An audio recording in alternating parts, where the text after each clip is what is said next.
Okay. You're too fast for me. Yeah, sometimes I'm not fast enough like on item earlier. Okay, call on Chief Weisman. All right, we have 3 items for next week. Eric Unruh submitted his resignation as paid call firefighter. Mr. Unruh is currently with McPherson EMS. He's attending college and going to paramedic school, so he couldn't fulfill all the obligations that we currently have on paid call. And he felt it was best to, instead of being inactive, to go ahead and resign right now. He asked that he leave in good standings and be considered in the future to come back on paid call. Okay.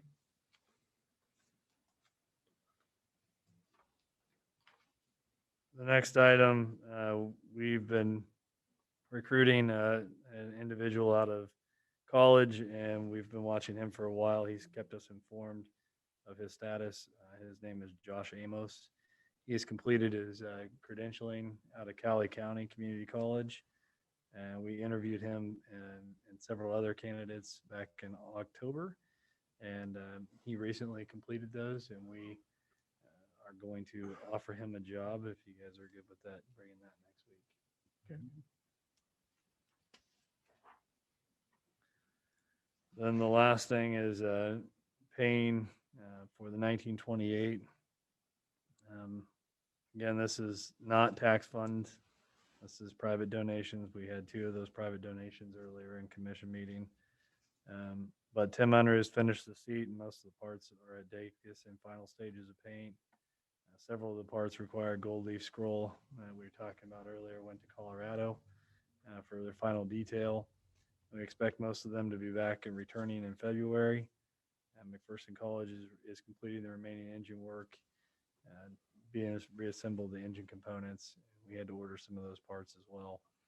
So parts for the motor were ordered through McMaster Car for an amount of $78.90. And then we're going to request a motion to pay Tim Unruh for what he's been doing on the truck and the motor for $900. All right. You'll bring all 3 things next week. Thank you. Okay, Police Department, Chief Golden.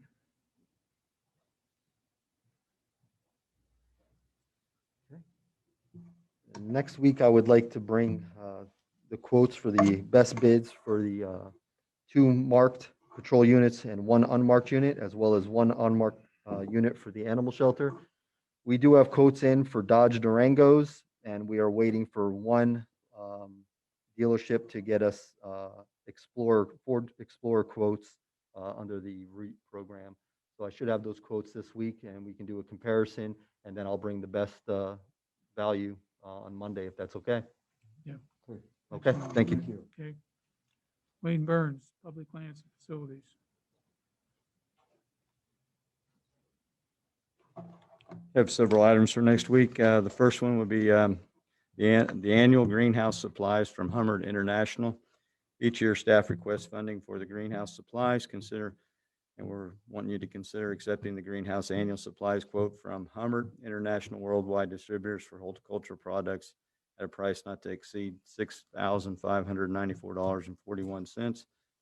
This is $1,500 less than 2020 budget. Right. The next one is for our annual seed and fertilizer for parks. This is the city's annual purchase of grass seed and fertilizer. Staff recommends purchasing 1,340 pounds of fescue seed to ensure that our irrigated parks and public facilities are fully covered and fill in any bare spots. Annual maintenance of our facilities keeps them safe and aesthetic pleasing. We will also be buying 1 pallet of 40 50-pound bags of fertilizer, 24/5/11 slow release fertilizer for annual fertilizing of all downtown facilities to maintain a full coverage and safe conditions. Right. Thank you. Jeff Thank you. Woodward, Public Works.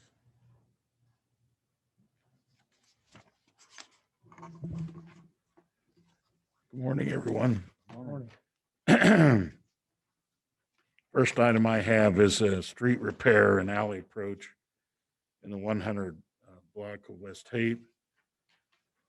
we put together an estimate in the amount of $2,260.33 for materials only. I received, was approached by an engineering firm on behalf of the railroad to see if the city would support closing the Skanky Street Railroad crossing. I reached out to BPU and Kimstar for their input. BPU is against it. I've not heard back from Kimstar. BPU frequently uses that crossing to go to the property on either side of the railroad tracks. They are willing to give the city some incentive, but they wouldn't give any amount. What's their reason for wanting to close it? Reduces their Maintenance? maintenance Maintenance, costs. okay.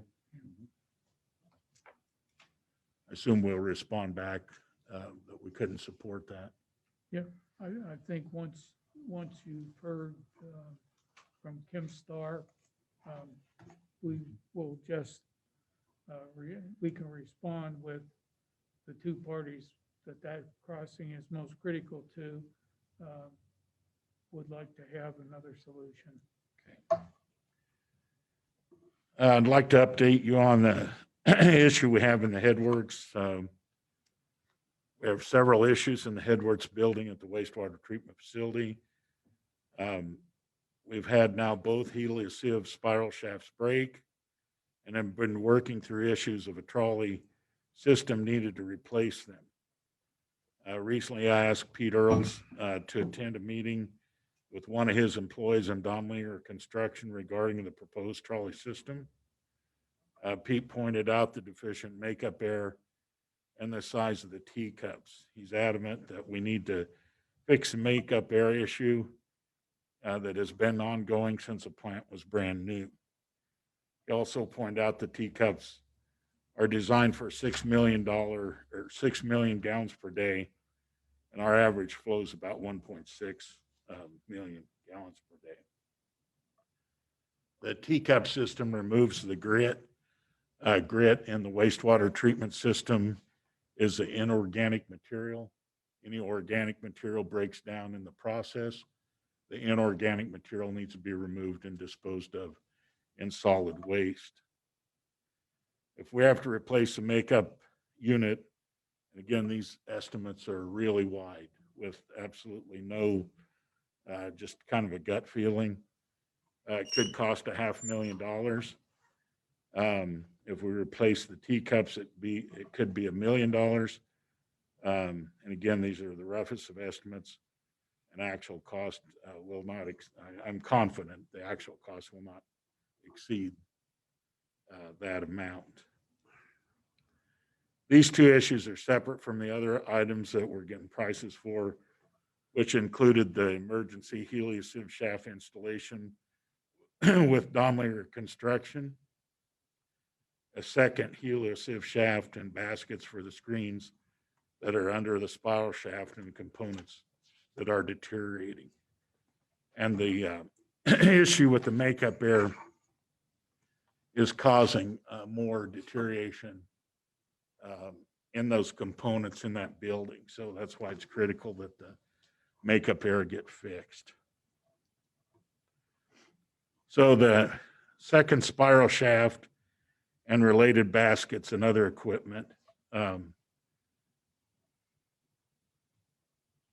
Again, we've had our second failure. We had one on hand ready to be replaced after the one was welded in place and it's probably on borrowed time. We received a quote from Parks Incorporation, Shawnee, Kansas, in the amount of $38,344, plus an estimated shipping cost. I just rounded it up to the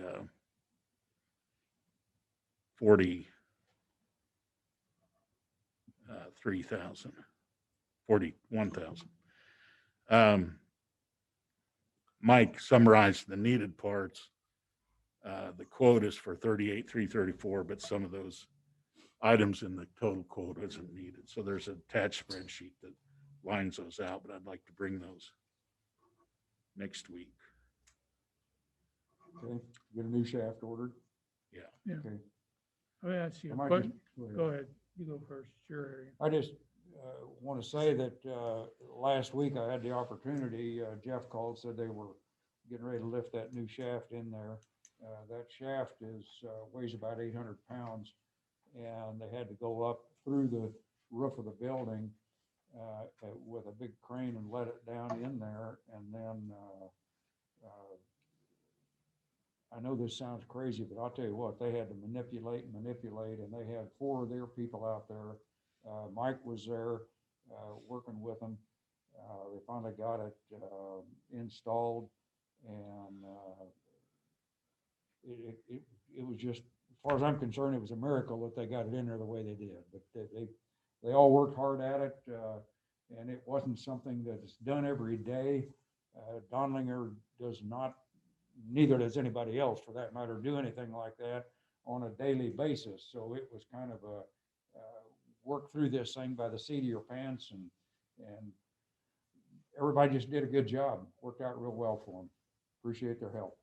Yeah, they did do a great job. They had up to 8 people out there at one time. They were out there all week basically, and we've not got the bill yet, but we really had no choice. We had a lot of stuff in the way, a lot of equipment in the way, and they did a great job. They got it in and it's functional as of mid-afternoon last Friday. Right. Yeah. Of course, Mike's concern is, Mike Wagner's concern is that if and when the shaft that's welded, when it breaks and has to be replaced, it's going to be a tougher job than what this one was, because it's actually on the inner side of the building from where the one is that they replaced this last week. So it's going to take some more rigging, if you want to call it that, and hoisting and so on to get this done. So Is there a trolley system in there, Larry?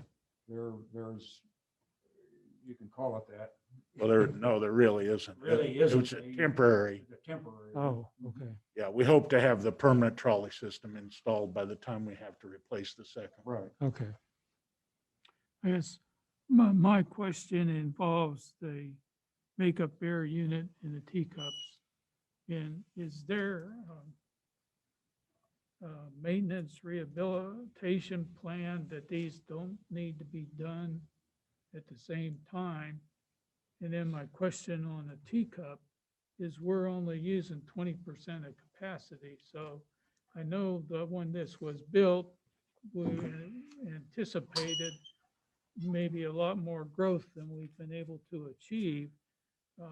And even if is there a way to lessen the cost to cut this down, or it's minimal if we have less capacity and we still pay 90% of the bill?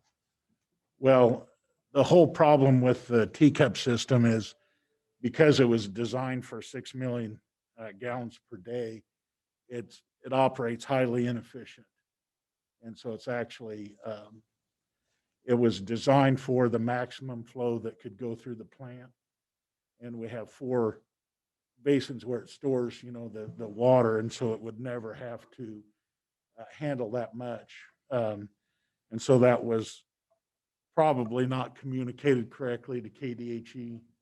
KDHE required the 6 million gallons per day sizing. And there are other systems, Mike said, that operate more efficient the further you are away from the design. So it's got a lot of things to look at. It'll take quite a while to work through all those items. But the main thing is the makeup air, which hasn't been working properly since it was brand new. It's unfortunate that it was ever paid for, actually. Okay, so what you're saying is the plan for the near future will be makeup air unit. Correct. And we will study teacups and other things that will help the plant. Exactly, yes. Okay, all right. And I think when we next week, I want to be clear, you will be bringing the makeup air unit next week? No. What are you bringing We're- next week? Next week, we're gonna It's bring just the a small second thing. spiral shaft and the baskets for the 42,000. Okay, And hopefully we'll have the bill from Donlinger for the emergency repair. okay, so from a financial standpoint, we're dealing with small amount next week. Yes. Okay, The makeup unit and all that, there's a lot of work to be done before we make any kind of a commitment to that makeup unit. okay, all right. I just want to be sure, so I've given Janetta plenty of She's- time to she's have having a her, heart to attack have her already. stroke or heart attack or whatever she's gonna do. But she will have input probably next week on whatever you bring forward. Okay. All right, The last item is 2020 management fees for Dennis Friesen. Dennis Friesen manages our biosolids land application program for the wastewater treatment facility. His fees are 5% of the gross brome sales. The 2020 farm management fee is $26,2104. Total gross sales for 2020 was $55,658.25. The total farming cost was $41,369.19, which yielded a profit of $14,289.06. Total 815 bales were produced. We have 21 bales in inventory yet to be sold. We compare that to the average profit over the last 5 years of $15,004.56, and the average number of bales over the same period, 869 bales. So we produced fewer bales, the cost was higher, and we're pretty close to the running average for the profit. So, because we still have 21 bales to sell. mhm. Okay. Thank Thank you, you. That's Jeff. all I had. So. Okay, the next item is municipal court community building, and a couple of weeks ago, we had during one of the alcohol rehabilitation meetings happened sometime from when they met to later in the night, damages to the seals of the evidence locker up there, closet, and also to one of the other places. And in pursuing this, I have found that we have to that group 4 master keys out. I have a locksmith over there this morning, and I want the lock changed on the municipal court and the door at the top of the steps that will not be a master key. And I've talked to the group. I would like to have those other keys back. And that was before we decided to key this thing so not anybody and everybody could get in. I included the community building on this because those master keys, and we've been giving out master keys even on the community building side, and we should not give out master keys. The doors on the community building were keyed originally that you only got a door key. And we've given out 12 of those. I don't know if we've ever got any back. So want to take a look at that whole situation while he's there this morning.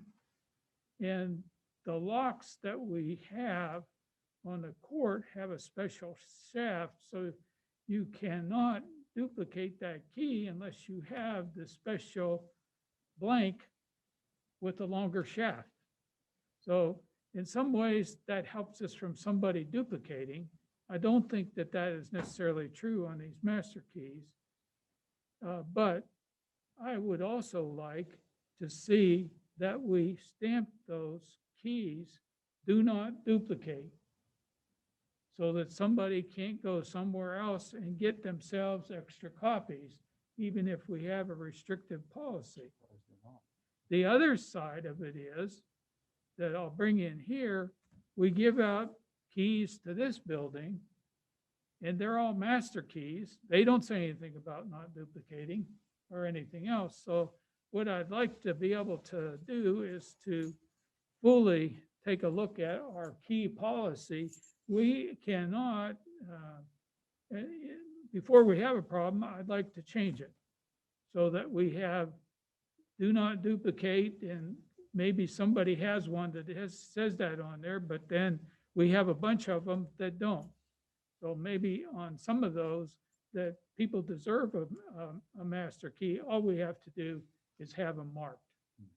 And that's what we would do on this. The other thing is that I've told the group that meets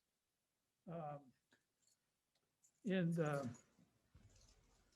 upstairs of the municipal court that our policy is whoever has the key when they leave, that means everybody leaves with you. You don't leave people behind. You have no idea. We're not making accusations on anybody. All we're saying is we need to have that policy enforced. I've talked to the girls in the court, and I think that's the thing to do. Whoever is leaving with the key should be leaving with everybody else at the same time. We don't leave people behind. And sometimes we have people that we have not seen before. If they need a place to talk, then the key holder should either stay with them or they need to go somewhere else at the end of the meeting. And so I wanted to bring it up this morning so you know we have a locksmith working. I've asked him to also talk with Steve McQueen to find out what the key policy is over there, and they will inform you, Commissioner Mel. But we have to have a better thing. In light of the way the world has gone, we can't just pass out keys, never get them back, and anybody gets a key has the ability to duplicate it. And since everybody in the bench looked at their key, but me, I want to look at my key, and I will tell you, it does say do not duplicate, but the building over there doesn't necessarily say that. So I want to tighten that up. We have almost $5 million, not counting the historical tax credit that lowered that, but we put a lot of time and effort into this. I think we have to be a little bit more cautious. So if you agree, we will go forward. I'll bring it up in the meeting again, just to say that we are having someone come in there and look at that situation.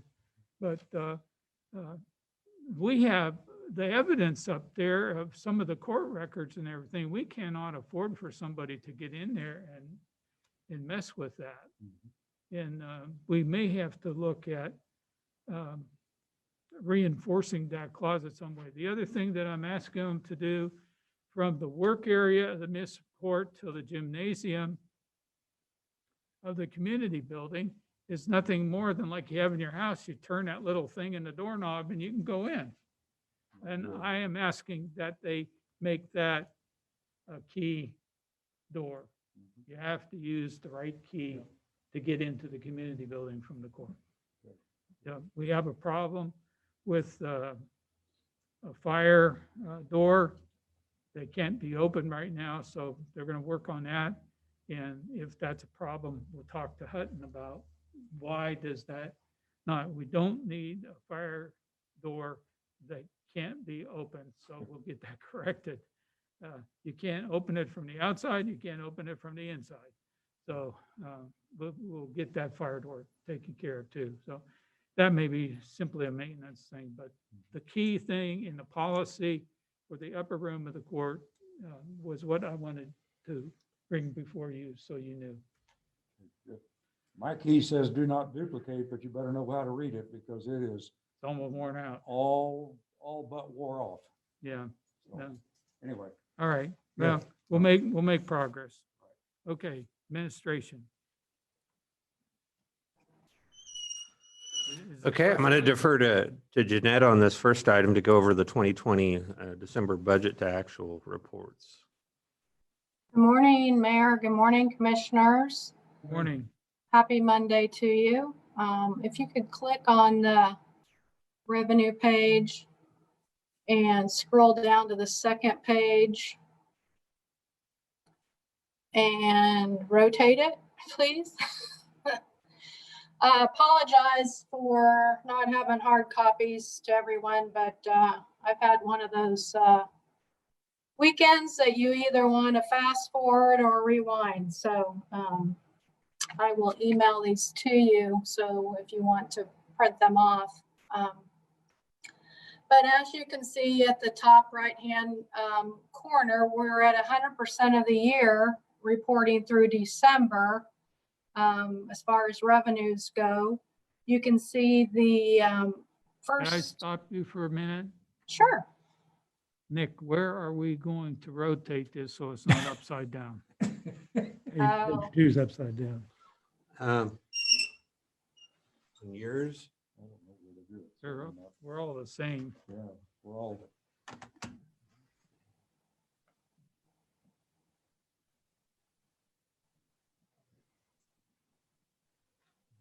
Giving you an option on the iPad. I don't see anywhere to do it. I don't see any place to do it, but Yeah, not just I'll on the read the one second up page. there.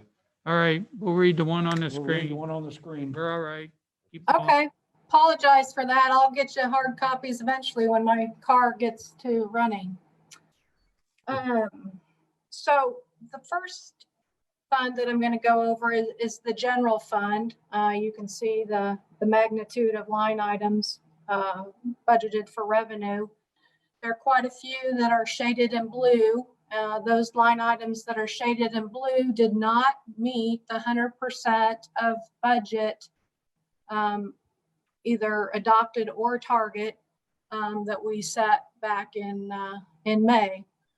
And so you can see the first one being ad valorem tax. So that means we had a 2% delinquency over what we had budgeted in 2020. But you can also see the second line that we did receive in some delinquency taxes from previous years of over 32,000. So between the two, those two line items obviously exceeded what we had budgeted in ad valorem tax. So that's good news.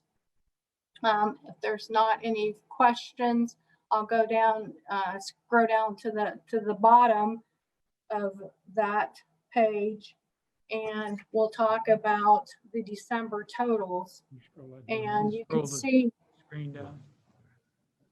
yeah, just a bit. Okay, go ahead. So you can see down here at the bottom, December 2020, the total revenue in the general fund was a little over $1 million. And comparing that to December of 2019, which was only a little over 829,000, that indicates that in 2020, in December, our total revenues in the general fund were up $225,000, which was 21%. The biggest impact on that is up in the sales tax. If you recall, I reported in November that the Department of Revenue missed the November receipts into our account in November. So we had 2 receipts in December. So you can see December's sales tax was up 369,000. So the increase over last year is in sales tax, as well as we received 116,000 in our reimbursed expense line item, which you can see is quite large compared to what we budgeted.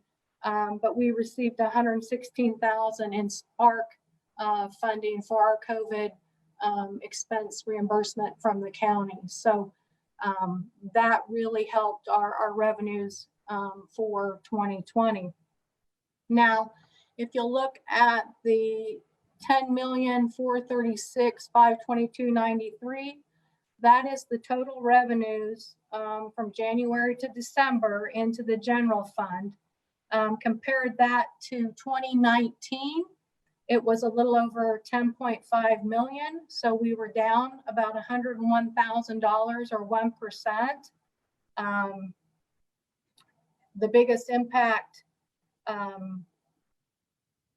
once again, for our 2020 year to date was the reimbursed expense revenue of $672,000, and as well as we were over budget in sales tax as well, which was a good thing based off of what we had anticipated with COVID impact. So we were $162,000 over our 2 million budget in sales tax. So you can see up here in the sales tax line, we were $162,000 over what we budgeted. So good news as it relates to general fund revenues compared to where we thought we might be back in March, April, and May, based off of what we had anticipated revenues might do. So good news as it relates to revenues into the general fund. Are there any questions on any specific line items? Well, my only question is, when I looked at the financial and did not remember that we were playing makeup on transfers to the equipment fund. So we're going to do that this year, but when you take that, it wasn't made this year, what's the impact on, we're only looking at revenue right now, but when we get to the expense, Right. we didn't pay a lot of expense, but it's good that the revenue's up. Yeah, you're right. And I'll talk to that when we get to the expense side. Good point. Good point. So if you'll scroll up, stay on that. If you'll scroll up to the first page and rotate. Don't need to rotate. You don't need to rotate. Good. You don't need to stand on your head anymore. No, this one's right is side, good. this one's right side up. Yeah, good. So we'll look at revenues from January through December on the funds outside of the general fund.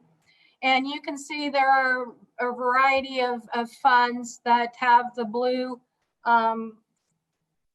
color, noting that they didn't collect 100% of their revenues, as you can see in the second to the last column.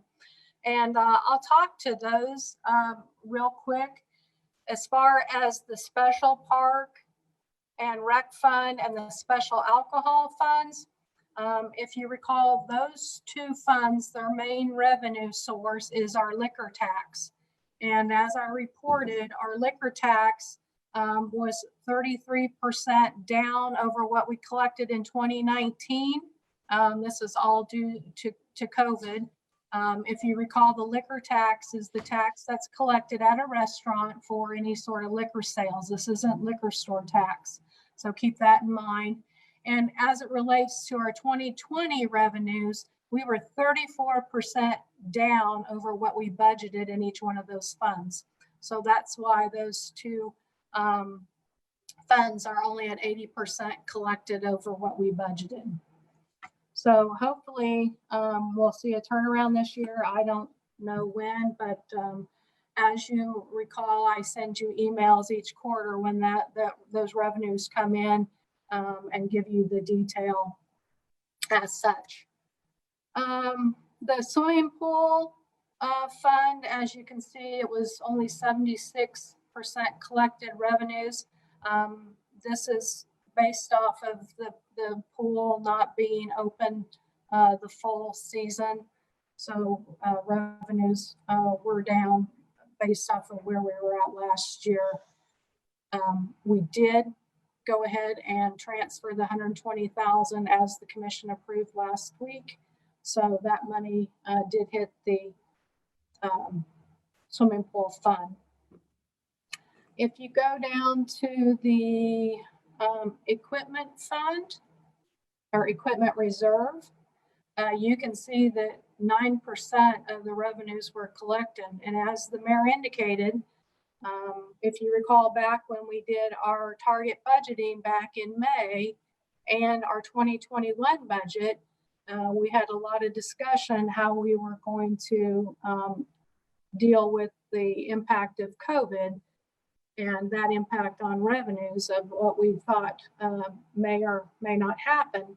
So one of our strategies, and the commission took action not to transfer any monies from the general fund or from the consolidated streets and highway fund into the equipment reserve to fund capital projects. So that's where you see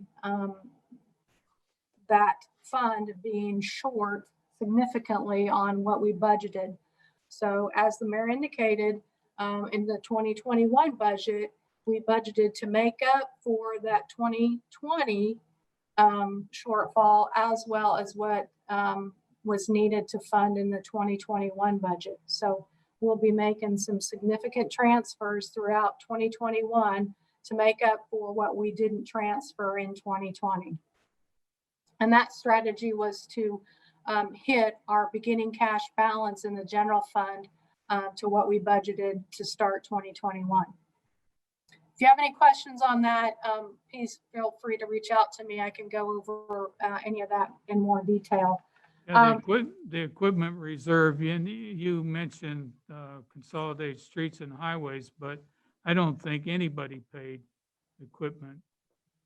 You said general fund too. No, we didn't make any transfers into the equipment fund. You're right.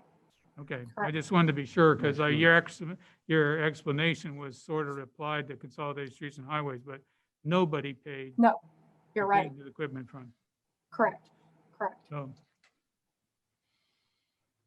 So consolidated streets and highways, they were down mainly due to the decline in the gas tax.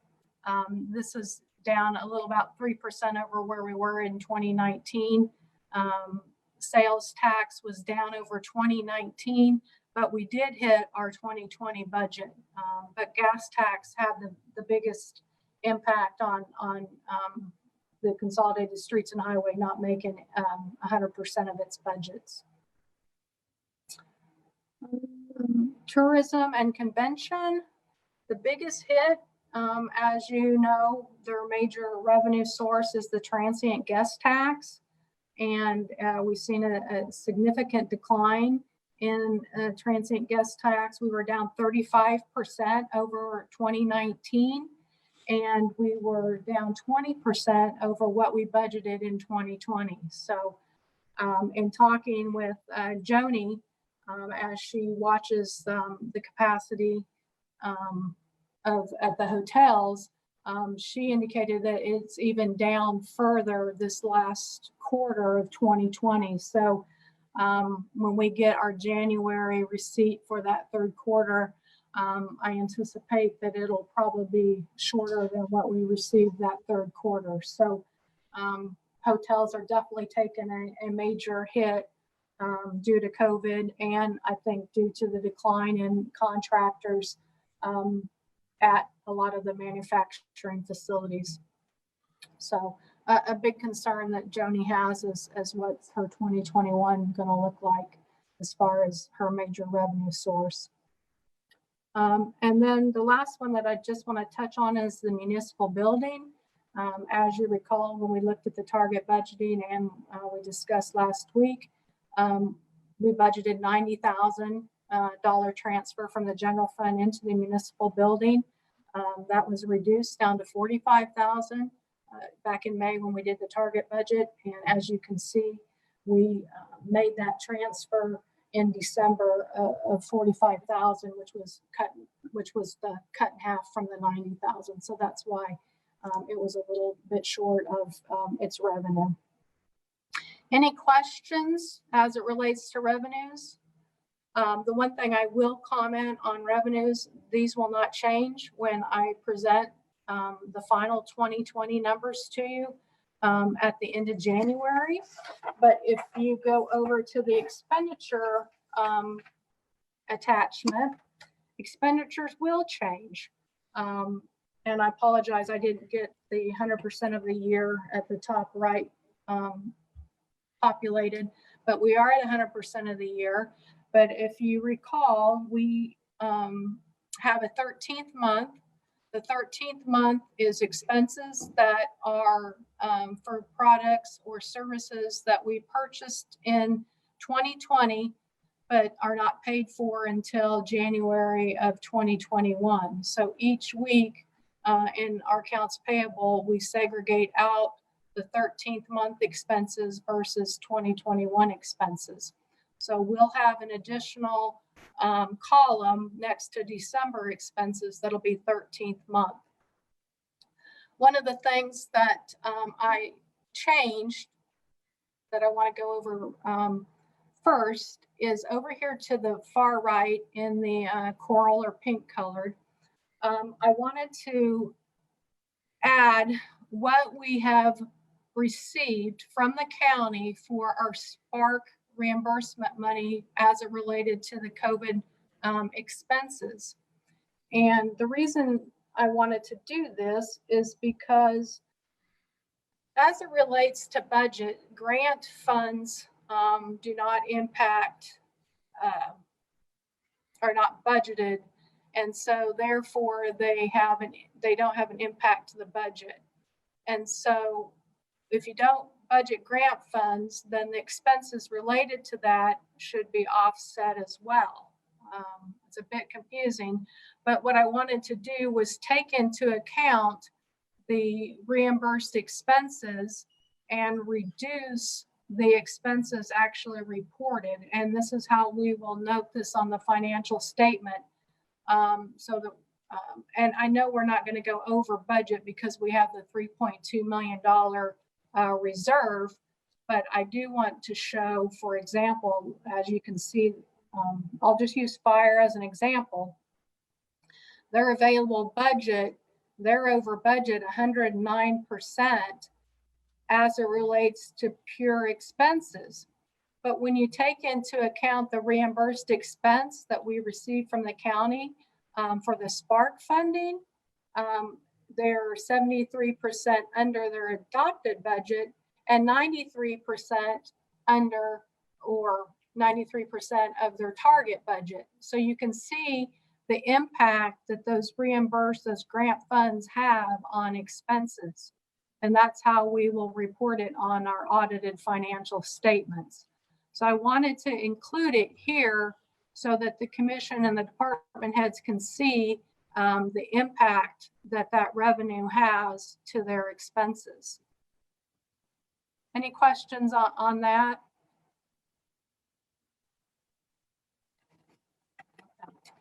So as it relates to the general fund, in December, our expenses were a little over $1.4 million compared to December of 2019. Expenses were $1.3 million.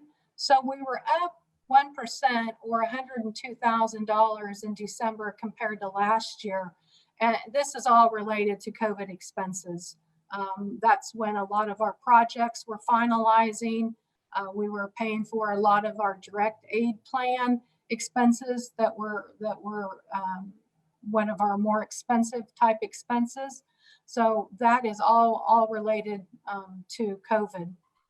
Now, if you look at the total 2020 expenses at a little almost $9.4 million January through December, related to 2019 January through December, 2019 was at 10.1 million.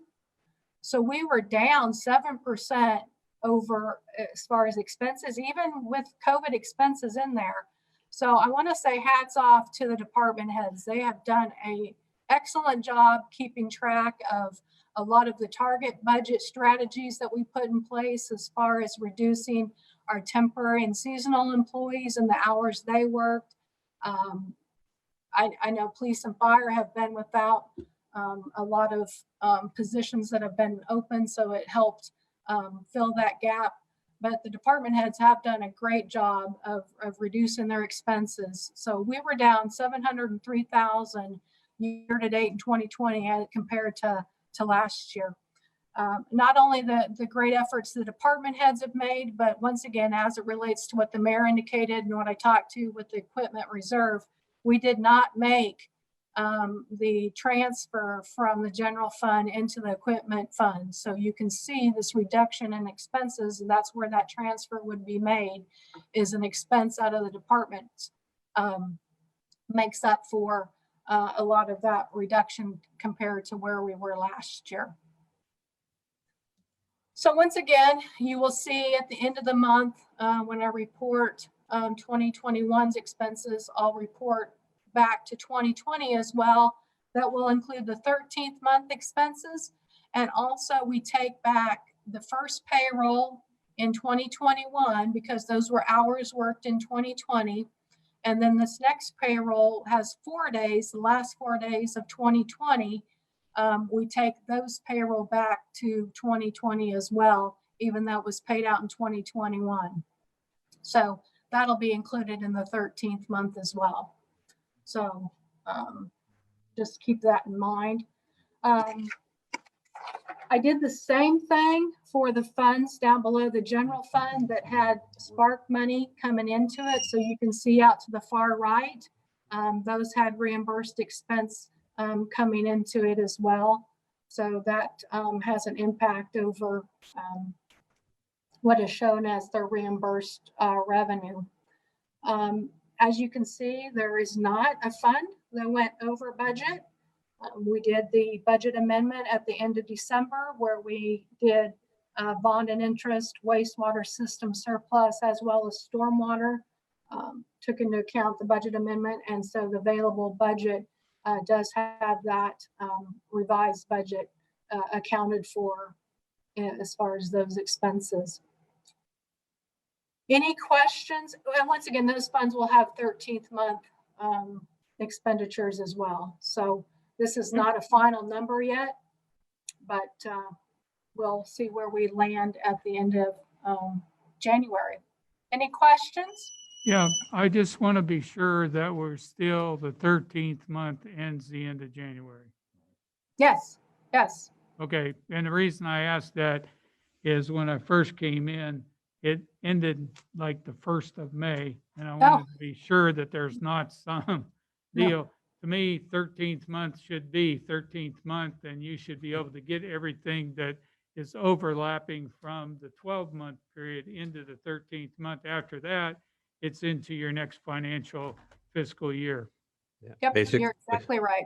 Basically, all expenses other than payroll, well, and even payroll, you'll make that adjustment, have to be in by the 25th. Is that right? Have to be on the agenda by the 25th Yeah. of January.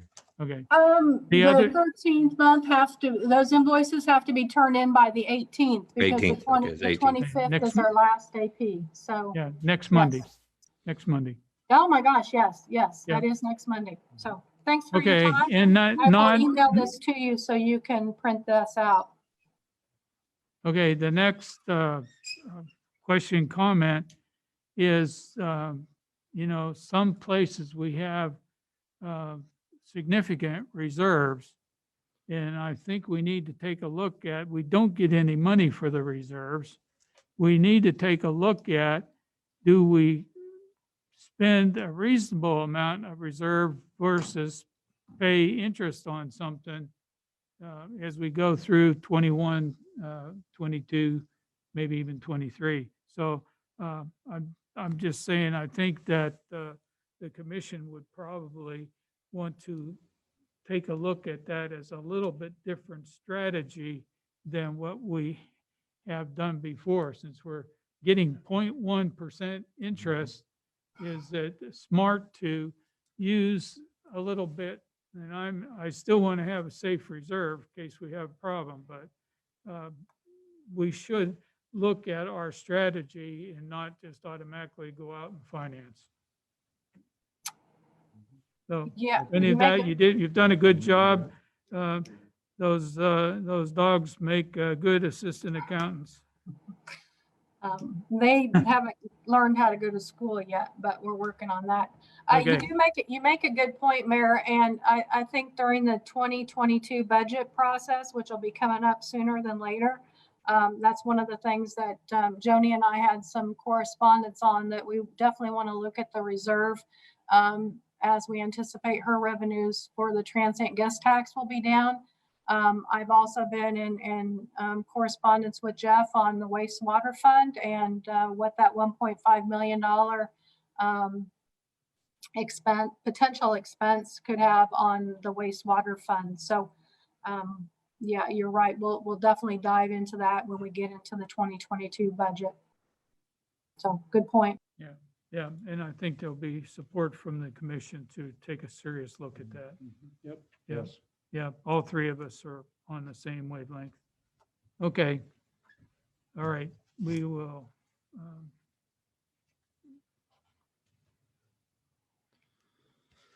You want me to go ahead and cover the emergency operations Yes, briefing? Okay. Less than usual on this, so it's even going to be shorter than it was last time. you'll always say that.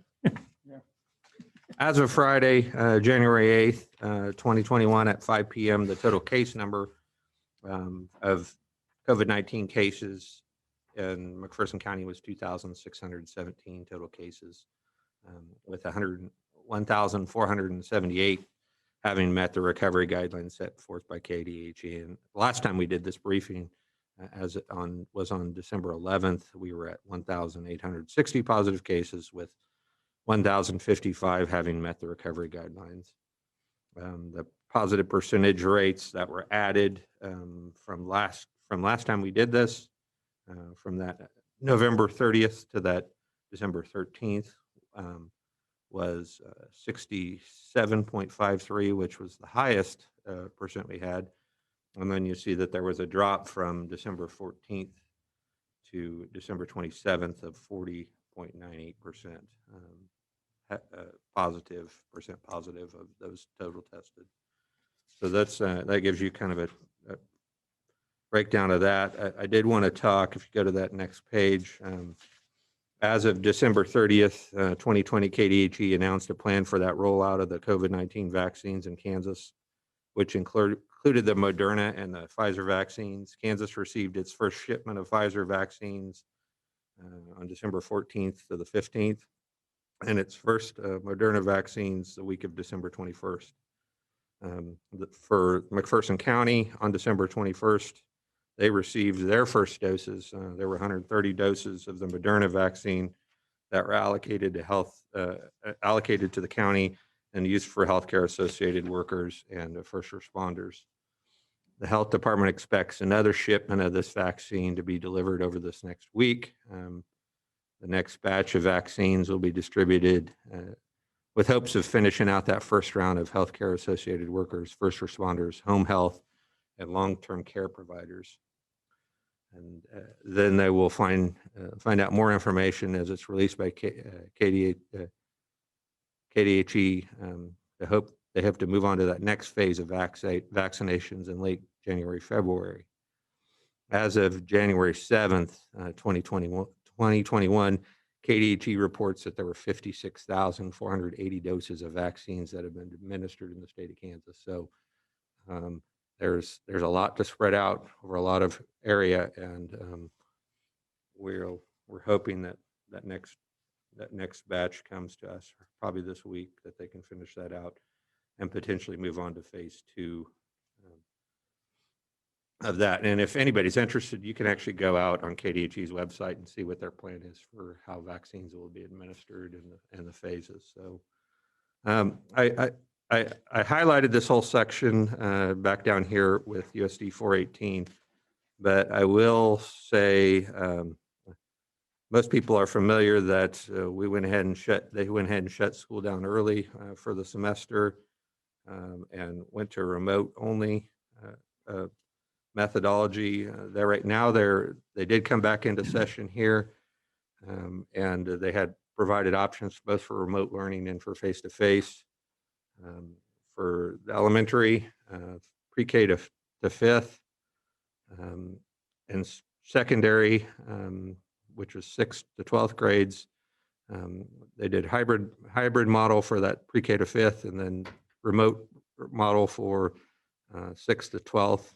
And I believe they're going to meet this week and make some decisions on whether they're ready to move into the next phase, as they indicated on here, which would be elementary going pre-K to 5th to going to face-to-face, and secondary going to a hybrid model. So if they feel that we've made enough progress, they plan to do that. Otherwise, they may revise this. But this kind of gives you an idea what their plan is as they come back. And February 1st, if the pandemic's pursued, it has started to wind itself down on the second surge.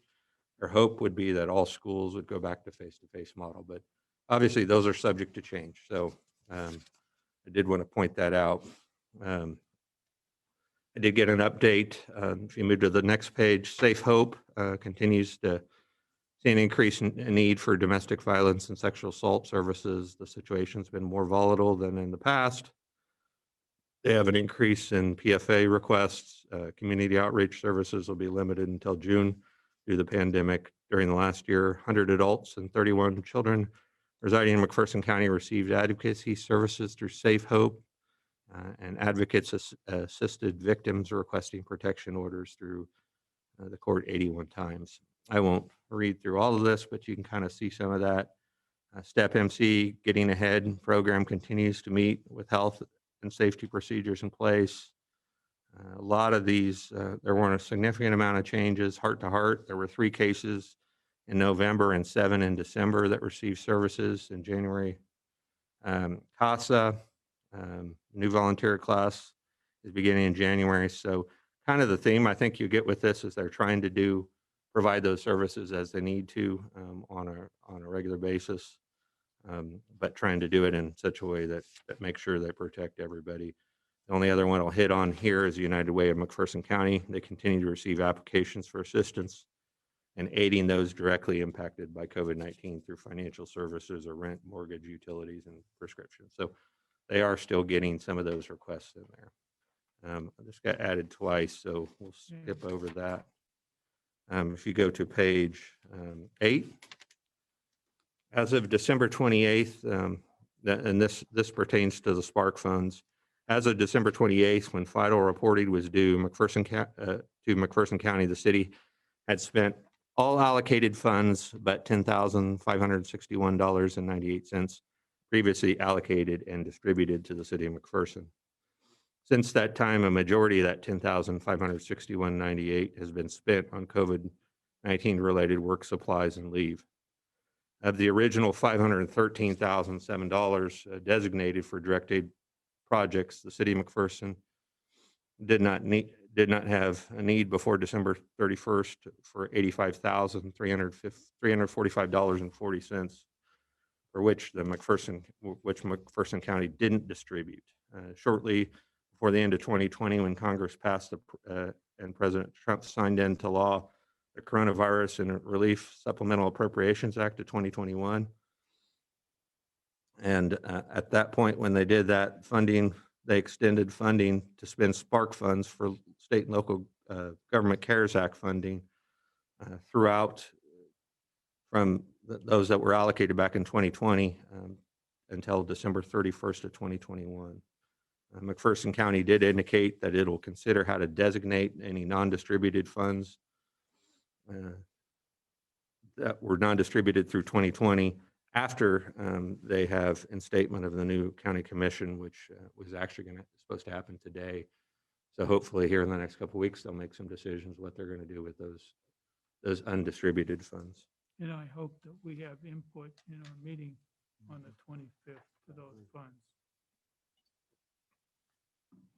All funds just hitting up on CDBG coronavirus funds that were distributed by the city through Department of Commerce. All those funds have been awarded, and the monitoring and final closeout for that grant will be on February 2nd. So we'll have that all behind us at that point.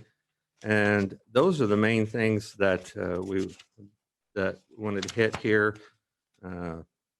Supply-wise, wipes. We're still unable to get those, and But we are continuing to disinfect with other materials that are available to us. And then if you go to the back for the objectives for this upcoming period, which would be January 11th to February 8th, Page 20. page 20. You see some highlighted areas, allocate remaining spark funds purchases with unspent money. I think if Janetta, we're pretty close to having allocated that 10,000, I think anyways, at this point. I don't know if we know exactly where we're at, but last time you checked, it was, what was it? Yeah, I can speak to that. Of the balance, the 10,561.98, which was the balance of our last drawdown from the county, the 150,000 that were received towards the end of December.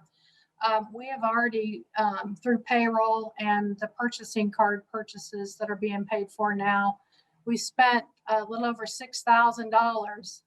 So what we have remaining as our preliminary balance for January is only $4,500. So we are continuing to see payroll expenses related to COVID. So it could be used up in the next week or two. So I guess in discussions with the commission, maybe one of the things we want to add to the city county meeting is if the city commission requests to continue to request reimbursement of some of that 85,000 that we initially had in our direct aid plan to cover the 2021 expenses that we incur.